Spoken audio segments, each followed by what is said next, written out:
alunos, olá, professores, sejam todos muito bem-vindos a mais uma aula de Química. Eu sou a professora Cristiane Marques e agora nós vamos ver qual é o objeto de conhecimento dessa nossa aula. E o objeto de conhecimento da aula 24 é equilíbrio químico e o detalhamento tipo de equilíbrio químico e suas reações. E agora vamos para a nossa aula.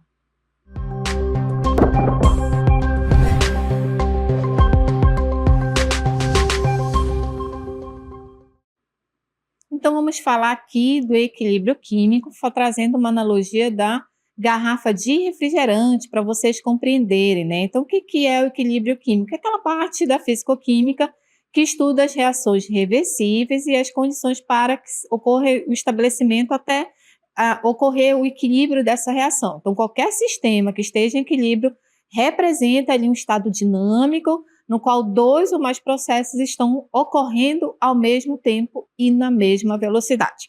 Vamos entender o que foi dito aqui. Vocês já devem ter visto, né, a garrafa de refrigerante, já devem ter percebido, seja ela de vidro ou seja uma garrafa de refrigerante, de qualquer bebida que tenha gás, né, carbonatado. Então, quando você abre ali aquela garrafa, você observa que faz um barulhinho e às vezes sai ali uma espuma. O que está acontecendo? Por que isso acontece, né? Porque quando a gente abre uma garrafa de refrigerante, por exemplo, o gás que está ali presente, né, que estava dissolvido no líquido, ele começa a escapar, e esse gás é o gás carbônico.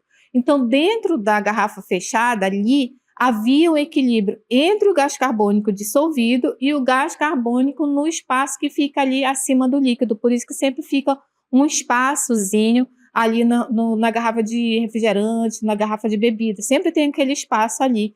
Então, para quê? Para ocorrer o equilíbrio, nunca vem até a tampa, sempre tem um espaçozinho. Então, quando a gente abre a garrafa, o equilíbrio que existia ali dentro, ele é perturbado. E aí o gás carbônico, ele começa a sair rapidamente até que um novo equilíbrio ele seja restabelecido com o ambiente. Aí é quando a gente observa que para de sair aquela espuma, né? Então, ou quando você abre rapidamente, se você sacode também antes, ou se a temperatura ali da garrafa não estava no ideal, você observa ali aquela espuma, né? Saindo aquela espuma. Por quê? Porque houve uma perturbação do equilíbrio que existia ali dentro. Então, é isso que estuda o equilíbrio químico, né? Quando a parte, assim, as reações reversíveis, ou seja, tanto a reação correndo do reagente para o produto, do produto para o reagente, eles tendem a atingir um equilíbrio até que uma nova perturbação aconteça. Então, vamos ver o conceito aqui do equilíbrio químico. Observe, o equilíbrio químico ele é um fenômeno que acontece nas reações reversíveis entre reagentes e produtos.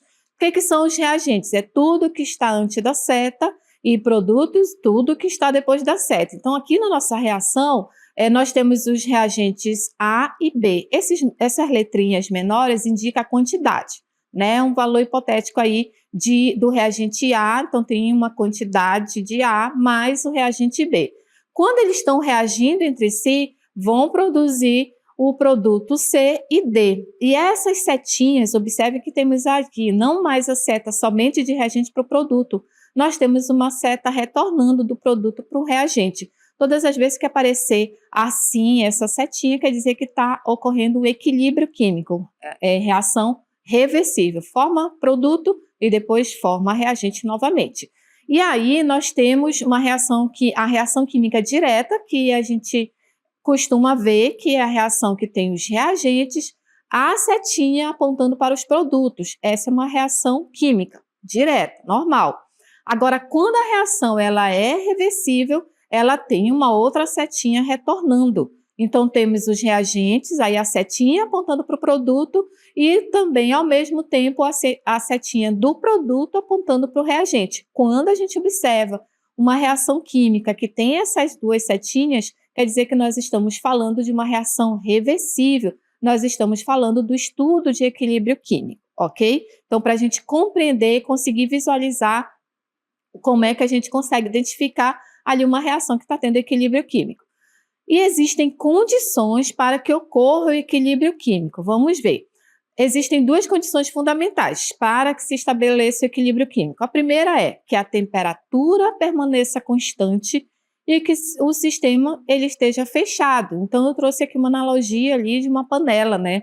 Quando a gente, por exemplo, vai aquecer água numa panela e a panela está destampada, o que vai acontecer aí? Esse sistema a gente chama como um sistema aberto, vai ocorrer transferência de calor, né? Porque você está ali, está ocorrendo a transferência de calor do fogo dali para a panela, consequentemente ali para o que está dentro da panela, do recipiente, né? Digamos que seja a água. Mas também vai ocorrer a transferência de massa. Quando a gente, por exemplo, coloca para aquecer um pouco de água e você esquece ali a panela, né, aquecendo, a água aquecendo, depois de um tempo você observa que não tem mais água, secou. É a mesma coisa que você deixar ali a comida, você esquece, depois de um tempo queimou, né? Então passou um tempo, ocorreu alguma coisa. Nesse caso aí houve transferência de massa, né? Então a água ela se transformou do estado líquido para o estado gasoso, você não observou mais o que tem ali dentro, não tem mais nada na panela. Quando o sistema é fechado, ou seja, quando a gente tampa a panela, vai ocorrer a transferência de calor, só que não vai ocorrer a transferência de massa, é sem transferência de massa. Então, nesse sistema fechado aí, a gente pode dizer que está ocorrendo o equilíbrio. Então, são essas as condições para que ocorra o equilíbrio, que a temperatura ela permaneça constante e que o sistema esteja fechado, porque no sistema aberto vai ocorrer a transferência de massa. Num sistema fechado vai ocorrer ali o equilíbrio, não vai perder massa, tá certo? E aí, quando o ponto de equilíbrio é atingido? Vamos ver. Nas reações reversíveis, nós temos que a velocidade das reações direta e inversa são iguais. Então, quando ocorre a transformação de reagente para produto em uma velocidade, para transformar de produto para o reagente vai acontecer na mesma velocidade. Então, velocidade 1 e velocidade 2, nós queremos dizer aí que a velocidade, né, das reações, aí tanto a reação direta quanto a reação inversa, essas velocidades são iguais, na mesma proporção, na mesma velocidade que forma um produto, forma um reagente. E a concentração constante também das substâncias presentes na reação vai permanecer ali constante. E aí a gente consegue analisar o equilíbrio químico através de gráficos. E o primeiro gráfico que eu trago para vocês é a velocidade versus o tempo. Porque ao atingir o equilíbrio químico, a velocidade das reações direta e inversa se tornam iguais, que eu acabei de explicar para vocês, só que agora a gente vai ver isso através do gráfico. Então, observe aqui o gráfico de uma reação. Então, a reação da velocidade direta. O que é um reagente? O reagente está ali, está passando o tempo, aí a velocidade da reação está acontecendo da maneira direta, ou seja, a formação do produto, e da maneira inversa, a formação do reagente. A direta é de reagente para o produto, ou seja, a formação do produto, e a inversa é do produto para o reagente, é a velocidade inversa. E aí vai chegar num tempo, como essas velocidades são iguais, vai chegar ali que a velocidade direta e inversa são iguais, vai atingir o equilíbrio. Então, está passando o tempo e a velocidade é a mesma. Então, a gente analisa um gráfico de velocidade versus o tempo desse jeito. A velocidade da reação direta e a velocidade da reação inversa, elas chegam em determinado tempo, um intervalo de tempo ali, que elas permanecem constantes, elas são iguais. E aí, o outro gráfico é da concentração versus o tempo. Quando o equilíbrio químico é atingido, a concentração das substâncias presentes na reação ela é constante, mas não necessariamente essa pressão aí, essa concentração vai ser igual. Então, é constante, mas não necessariamente iguais. Vamos entender através do gráfico. Então, o que nós temos aqui? Nós temos os gráficos em que temos aqui o estado inicial, por exemplo, os reagentes. CO, que é o monóxido de carbono, e o NO2, certo? Esse daqui é o reagente. Está acontecendo a reação direta e acontecendo a reação inversa. Então, nós temos aqui, vou mostrar para vocês. Está aqui acontecendo a reação, os reagentes, a concentração está diminuindo e aqui os produtos estão sendo formados. Aí vai chegar num determinado instante que ocorreu o equilíbrio. Nesse instante aqui, ó, eles permanecem constante, ó, tá constante, permanece a mesma concentração. Mas o que nós vimos agora? Que não necessariamente eles são iguais. essa concentração é uma, por exemplo, 0,8 mol por litro, e aqui é 0,20 mol por litro, 0,80, 0,20. Ou seja, atingiram o equilíbrio, a concentração permanece constante, mas não são iguais. Então, nesse instante aqui, ó, que elas tornam-se, né, essas duas curvas tornam-se horizontais, ou seja, elas formaram esses patamares, quer dizer que atingiu o equilíbrio químico, o estado de equilíbrio. Aqui a reação, nesse intervalo de tempo, a reação está caminhando, a reação está acontecendo, né? Está diminuindo a concentração do reagente para ocorrer ali a formação do produto. Chegou um intervalo de tempo, depois de 40 minutos, essa reação, as concentrações permanecem constantes, então atingiu o equilíbrio. Não está mais ocorrendo mudança ali na concentração, embora elas não sejam iguais, mas elas permanecem constantes. Se permanecem constantes, quer dizer que atingiu o equilíbrio. E aí, como elas permanecem constantes, a gente pode estimar ali os seus valores das concentrações através da constante de equilíbrio.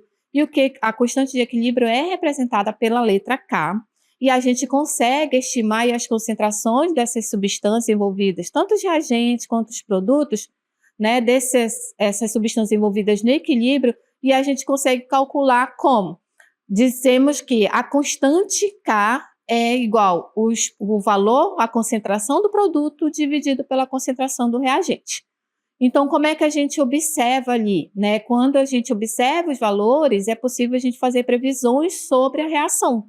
Quando a constante for superior a 1, ou seja, quando K for maior que 1, a reação ela vai ser favorecida no sentido dos produtos. Agora, quando K, que é a constante, for inferior a 1, ou seja, menor que 1, a reação ela vai ser favorecida no sentido inverso, ou seja, na direção dos reagentes. Se for maior que 1, vai ser favorecida para o lado dos produtos. Se for menor que 1, vai ser favorecida para o lado dos reagentes. Agora, quando a constante ela é igual a 1 ou muito próximo de 1, aproximadamente 1, o equilíbrio ele possui concentrações muito próximas, tanto de reagentes quanto dos produtos, ou seja, a constante de equilíbrio ela depende apenas da temperatura e ela pode ser expressa em termos de concentração molar, ou seja, mol por litro, ou de pressão parcial, de acordo com o estado físico das substâncias envolvidas. E aí, como também pode acontecer aí de acordo com o estado físico, a gente precisa classificar aí essas reações, né, esse equilíbrio que está acontecendo. E os equilíbrios químicos, eles podem ser classificados em homogêneos e heterogêneos. Então, o equilíbrio homogêneo, o que que é? É aquele em que todos os participantes se encontram em uma única fase. Como é que a gente sabe? Observando isso aqui, ó, isso daqui quer dizer que tem H2 no estado gasoso, reagindo com I2 no estado gasoso. Aí ocorreu aqui a reação, né? A gente percebe que essa reação é um equilíbrio químico por causa das duas setas. E o produto é 2HI também no estado gasoso. Observe, ó, estado gasoso, gasoso, gasoso. Quer dizer que é um equilíbrio homogêneo. Nesse outro aqui, ó, está no estado aquoso, está aquoso, está aquoso. Quer dizer que é um equilíbrio homogêneo.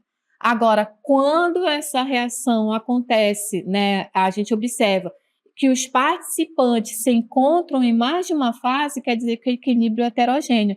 Então, a gente tem sempre que observar, olha só, o carbono sólido reagindo com o oxigênio gasoso. Só aqui a gente observa que eles estão em estados físicos diferentes, então isso caracteriza um equilíbrio heterogêneo. O produto foi gasoso, um dos reagentes é gasoso, em compensação, o outro reagente é sólido. Então, esse daí é classificado como equilíbrio heterogêneo, porque eles estão em estados físicos diferentes. E aí, a gente precisa agora estudar o que é o deslocamento de equilíbrio, né? Então, existe um princípio chamado de princípio de Le Chatelier, que ele diz o seguinte: quando se aplica uma força em um sistema em equilíbrio, ele tende a se reajustar no sentido de diminuir os efeitos dessa força. Então, a reação que a gente observa A mais B, No sentido direto, é produzir C mais D, produto. A mais B é reagente, tudo que está antes da seta, dali na esquerda é reagente, tudo que está depois da seta é produto. E aí o sentido inverso é de produto para reagente. Então está aí o estado de equilíbrio. Mas quando, como Le Chatelier colocou aí, né, previu aí, quando se aplica uma força em um sistema que já está em equilíbrio, ele vai tender a se reajustar de maneira, né, sempre no sentido para diminuir os efeitos dessa força. Então, o que é esse princípio de Le Chatelier? O princípio de Le Chatelier ele foi enunciado justamente pelo químico Henri Le Chatelier no ano mais ou menos de 1884, durante os seus estudos sobre sistemas químicos. E aí, Le Chatelier, né, em seus experimentos ali no laboratório, ele notou que sempre que algum tipo de alteração é induzida em um sistema que ali já tem alcançado a condição de equilíbrio, o próprio sistema se ajusta a fim de minimizar ou de anular aquela alteração que ocorreu, encontrando uma nova condição de equilíbrio químico. E aí, quando o sistema está em equilíbrio, a velocidade da reação direta ela é igual à velocidade da reação inversa. E as concentrações, por exemplo, em mol por litro de todos os participantes permanecem constantes, ou seja, a velocidade é igual, a velocidade da reação direta é igual à velocidade da reação inversa e as concentrações permanecem constantes. Mas se sobre esse equilíbrio não ocorrer a ação de nenhum agente externo, ele tende a permanecer ali em equilíbrio indefinidamente, né? Vai permanecer ali, enquanto ninguém mexer com aquele equilíbrio, com aquela reação, nada vai acontecer. Porém, se, por exemplo, for exercida uma ação externa sobre esse equilíbrio, ele vai reagir. E aí, ou seja, o deslocamento, né? Falando aqui sobre deslocamento de equilíbrio, ele é realizado pelo próprio sistema a fim de minimizar algum tipo de perturbação. Então, se o sistema ele está em equilíbrio e não acontecer nada, né, não sofrer nenhuma perturbação, ele vai permanecer ali quieto, nada vai acontecer. Mas se houver uma perturbação, o próprio sistema vai se ajustar ali para ele atingir um novo estado de equilíbrio. Então, trouxe aqui uma analogia para vocês, ó. Esse aqui está um sistema que está em estado de equilíbrio, aí digamos que ocorreu uma perturbação, e aí nessa perturbação, né, ocorreu ali, ó, observe que não está mais em equilíbrio, e aí o próprio sistema ele vai se ajustando para que ele atinja um estado de equilíbrio, um novo estado de equilíbrio. O próprio sistema faz isso, tá certo? E aí, só que existem fatores, né, que vão influenciar. Por exemplo, a influência da concentração. Quando aumentamos a quantidade de uma substância, seja essa substância reagente, ou seja essa substância um produto, ali numa reação, o equilíbrio ele vai se deslocar para ser restabelecido, transformando essa substância. Então, observem aqui, como é que a gente faz? Ó, quando a gente aumenta a concentração de uma espécie em um sistema em equilíbrio, a posição de equilíbrio químico vai ser alterada, ou seja, deslocada, a fim de consumir a espécie que está em excesso. Então, observem aqui, o reagente A mais o reagente B, eles estavam em equilíbrio, produzindo C mais D. Mas houve uma alteração aí nesse sistema, né? Observe aqui, vamos voltar anteriormente. Como houve uma alteração nesse sistema, o que a gente fez aí? Vamos alterar. A gente vai elevar a concentração de um reagente. No caso, aumentou a concentração de B. Por isso que tem essa setinha vermelha em B. Quer dizer que aumentou a concentração de B. E aí, o que vai acontecer? O sistema ele vai responder consumindo o excesso de B, deslocando a reação no sentido dos produtos. Por isso que agora a setinha, ó, observe aí, tem duas setas, só que uma setinha ela está maior para o lado do produto, né? Dos produtos, C para D. Por quê? Porque a gente aumentou a concentração de um dos reagentes. Então, para atingir o equilíbrio, ele vai se deslocar mais para o lado dos produtos. Agora, quando uma das espécies fizer o contrário, quando alguma das espécies participantes ela tem sua concentração diminuída, por isso que eu coloquei ali a setinha de B para baixo, quer dizer que diminuiu a concentração, ou se ocorreu a remoção ali desse reagente. O que vai acontecer? O equilíbrio ele é deslocado a fim de produzir mais dessa substância.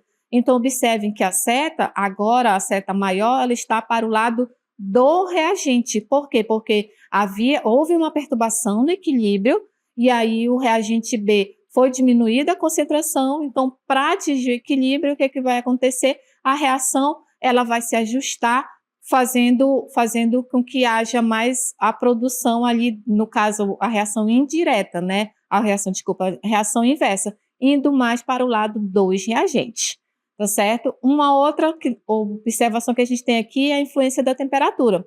Quando ocorre aumento da temperatura, o equilíbrio ele será deslocado no sentido da reação endotérmica, ou seja, aquela reação que absorve calor. Quando ocorre a diminuição da temperatura, o equilíbrio ele vai ser deslocado no sentido da reação exotérmica. Exotérmica é aquela reação que libera calor. Vamos ver aqui no exemplo. Na reação aqui de H2 com N2, né? Os dois no estado gasoso, que resulta em amônia. Então, essa é uma reação, observem que ela está em estado de equilíbrio. No sentido dos reagentes para o produto, essa é uma reação exotérmica, está representada pela setinha azul. Se for a reação inversa, da amônia para os reagentes, ou seja, do produto para os reagentes, essa é uma reação endotérmica. Tá? Aí a reação, estado de equilíbrio, essa é uma reação com ΔH menos 22 quilocalorias, correto? Então, uma reação direta, ela é exotérmica. Agora, se a temperatura subir, a reação endotérmica ela será favorecida, então vai crescer a produção de H2N2. Então, se subir ali a temperatura, se aumentar a temperatura, para atingir o equilíbrio, como essa reação já é exotérmica, para atingir o equilíbrio, então o deslocamento vai ser para o lado da reação endotérmica. Então, para o lado ali dos reagentes. Agora, se a temperatura cair, a reação exotérmica vai ser favorecida, aumentando então a produção de NH3. Então, a influência aí da temperatura. Se aumentar a temperatura, vai favorecer a reação endotérmica. Se diminuir a temperatura, vai favorecer a reação exotérmica. Nesse caso aí, favorecendo os produtos. Existe uma outra influência também, que é a influência da pressão. Então, o aumento da pressão, ela favorece o sentido com menor quantidade de mol em gás, ou seja, menor volume. Quando ocorre a diminuição da pressão, favorece o sentido com a maior quantidade em mol de gás, ou seja, maior volume. Então, vamos entender isso aí. Então, nós temos uma reação de 2SO2 mais O2, são os reagentes. E se a gente for somar aí essa quantidade de mol, tem 2 na frente do SO2 mais 1 na frente do O2, quando a gente soma dá 3 mols. Então, é a quantidade de mols que tem de reagente. Na quantidade de produto, tem 2 mols. E aí, o que vai acontecer? Se a gente aumenta a pressão, vai favorecer o sentido com menor quantidade em mol. Então, se a gente aumentar a pressão, qual é que tem menor quantidade em mol? É o de 2 mols. Então, vai favorecer ali a reação no sentido dos produtos. Se a gente diminuir a pressão, o que vai favorecer o sentido com a maior quantidade em mol? Quem é que tem maior quantidade de mol? Reagente ou produto? Reagente, tem 3 mols. Então, vai favorecer ali o sentido dos reagentes, tá certo? Aí eu trouxe um resuminho aqui, um esqueminha para vocês do aumento da influência da pressão. Aumento de pressão, o que vai acontecer com aumento de pressão? Vai provocar concentração de volume, consequentemente, o equilíbrio se desloca para o lado com menor volume. Se for ao contrário, se ocorrer a diminuição da pressão, o que vai acontecer? Vai provocar expansão de volume, consequentemente, o equilíbrio se desloca para o lado de maior volume, tá certo? Então, vamos assistir a um VT, vamos ver aqui um VT sobre essa influência aí, né, sobre equilíbrio químico. Vamos lá. Então, olha só, nós temos aqui, ó, o equilíbrio químico, se, por exemplo, no cotidiano, né, como que o equilíbrio químico ele está presente? Em várias situações, desde processos bioquímicos, né, acontecendo no nosso organismo, até processos industriais. Por exemplo, a nível bioquímico, né, nosso organismo, um exemplo bastante conhecido que ocorre no organismo humano é quando há trocas gasosas nos alvéolos pulmonares, né, ali quando a gente está ocorrendo o processo de respiração. Então, isso corresponde ao equilíbrio estabelecido entre ali a hemoglobina, que é uma proteína responsável pelo transporte do oxigênio até as células, e o oxigênio molecular, né, e a oximoglobina. Está ocorrendo aí o equilíbrio. Só que a altitude do nível do mar, né, como aqui onde nós estamos, a pressão parcial do oxigênio na atmosfera, ela é suficiente para manter o equilíbrio sem que se tenha qualquer sintoma de baixo teor de oxigênio no sangue, conhecido como hipóxia. Só que em altitudes elevadas, né, se você vai subir uma montanha, vai subir, um monte, né, ou seja, em altitudes elevadas, o oxigênio ele encontra-se ali, naquela área, em menor pressão parcial na atmosfera e, de acordo com o princípio de Le Chatelier, vai levar ao equilíbrio, vai fazer com que o equilíbrio se desloque, por exemplo, para o lado, para a esquerda, numa reação química. E aí qual é o resultado? A concentração da oxihemoglobina ela vai diminuir e, consequentemente, a quantidade de oxigênio transportado para as células também é menor, provocando ali a hipóxia que representa, que a gente observa como sintomas, náuseas, vômitos, dores de cabeça, fadiga. Então, a gente observa muito isso, por exemplo, jogador aqui no Brasil está jogando futebol, correndo de boa os 90 minutos, mais compensação se ele vai jogar em outro país, né, que a altitude seja mais elevada, eles se sentem mais cansados, alguns passam mal, então eles precisam ali do oxigênio para estabelecer o equilíbrio nos seus alvéolos pulmonares. Então, por isso que alguns passam mal.